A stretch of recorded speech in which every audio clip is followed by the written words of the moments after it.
बिस्मिल्लाहिर्रहमानिर्रहीम। अस्सलाम वालेकुम। 7th क्लास, कैसे हैं स्टूडेंट्स? मैं उम्मीद करती हूँ सब ठीक होंगे। बेटे, हम सबक नंबर 3 पढ़ रहे थे। हमने उसकी एक्सरसाइज भी मुकम्मल हो गई है और आज हम करेंगे बी पेपर का काम।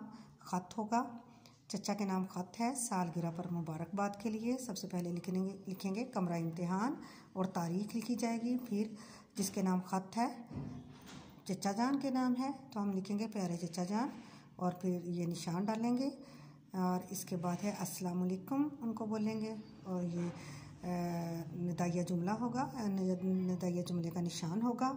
और इसके बाद है अभी अभी भाईजान का ख़त मिला। उन्होंने लिखा है कि 5 जनवरी को आपकी 50वीं सालगिरह मनाई जा रही है।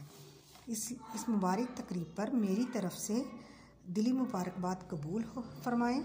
मेरी दुआ है कि आपकी ज़िंदगी में खुशी का ये दिन बार बार आए। इम्तहान की मसरूफ़ियत की वजह से मैं इस मुबारक तकरीब में शामिल होने से कासिर हूँ। मेरी दुआ है कि आप हमेशा तंदुरुस्त रहें और आपका साया हमारे सर पर कायम रहे। वस्सलाम। आपका भतीजा। आपने अपना नाम लिखना है, ठीक है? और बेटे, इसको आपने अपनी कॉपी पे उतारना है और इसको याद करना है। ओके जी, अल्लाह हाफिज़।